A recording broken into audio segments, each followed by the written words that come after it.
Yeah, so I was coming in early today, and I see all these production trucks. I saw this. And I was like tripping out. I'm like, wow, they're here for us. I'm like, wow, I'm really excited. Go. Hello, and welcome to another episode of Work It With Juan. I'm your host, Juan Macias, and today I'm thrilled to have a special guest joining me to talk about how to avoid some of the pitfalls of applications and resumes. Now, everyone hates the tedious practice of having to fill out online applications, but that's the reality of the modern world of job hunting. So my guest is here today to address ways to make your application successful. She is an alumna of USC who received her MSW in 1999 and is currently the Assistant Director for Human Resources at NASA's Jet Propulsion Laboratory. Please welcome Ms. April Castaneda. So let's start with a common one, gaps in employment. What should you do? Yes, so it depends. This one can be a little bit tricky, right? It depends on what the gap of employment was about. If it was for taking off, maybe to take care of an infant or a child, or to take care of an ill loved one, then you can put that actually on the resume. You can also put that in an application when they ask reason for leaving. If it was a layoff, you can do that as well and say, layoff or company ended or closed, so you can actually address those issues. Okay, now here's the big one. What if you were terminated from the job? Yes, if you were terminated, you're probably not going to want to put in there, I was terminated. But what you can talk about is, I transitioned from this role into a new role, I transitioned from company.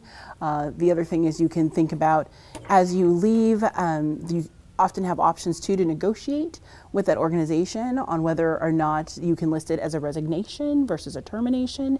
So you can also say, like, I resigned for new opportunities. There are a number of different ways that you can work through that. So one that I get from a lot of new graduates is, what do I do if I don't have a lot of experience? Yes, and that happens a lot, especially because if you go straight from undergrad to graduate school, right? You really want to think about putting down all the experiences that you've had. Any volunteer experience, any type of work experience that you've had. And I would strongly encourage when people are in school to continue to do activities that give you experience either in your field or even if it's outside your field, make sure you put it, because people are very concerned about work experience and that you've been in workplaces. Last question. Has to do with stating salary history. I know that starting in 2018, employers can no longer ask about your salary history. Tell us a little bit about that. Yes, and so it used to be that you would get your job, you would get your application, you would list all the jobs that you had, right? And they would ask you for your salary at each one of those jobs. One of the things that we know from research is that this tends to disadvantage women because what happens is the employer looks at your last salary, and if you started low in your career, you'll end low. So there's been a law that's changing in California that says employers cannot ask your salary history. What they can ask you for is, what's the minimum amount that you're willing to accept for a position, or what's the money you're looking for in this position. Those are the kinds of questions.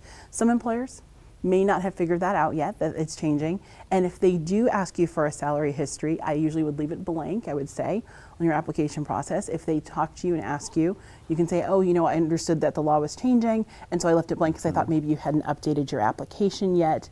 If they still insist, then I would say, go ahead and answer that question, but then reevaluate whether or not that's an organization you want to work for. Before you go, would you help us, and our viewers, of course, with some resume tips? Okay, I'd love to do that. Awesome. Employers get hundreds of resumes for each job opening, so you need to make yours clear and concise. Your resume is like piquing someone's interest to have a first date. In fact, I once did a workshop on how hiring is like dating. Really? Yes, I did. It needs to be organized. Don't make a hiring manager have to work hard for the information. Personally, I like a chronological resume because today everyone is focused on work experience, and this format really allows employers to clearly see it. Include data and analytics if you are able, such as the number of cases you see weekly or the size of the budget you oversee. Add as many details as possible to your relevant experience. Different types of therapy you did, for example. You should have different versions of your resume for different types of jobs you apply for.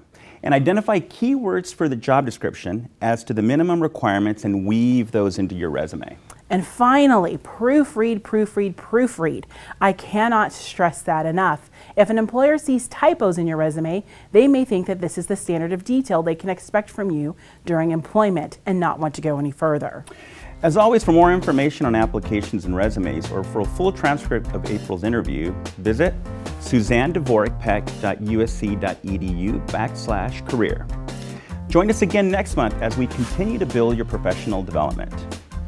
April, thank you so much. Thank you for coming. We're going to do this again. On the next episode of Work It With Juan. Welcome to Work It With Juan. I'm your host, Juan Macias, but today I'm also the host of a new game show. Are you ready? First, let's bring out my lovely assistant. Ramona, are you excited about today's contestants? I sure am. My fingers are crossed for them.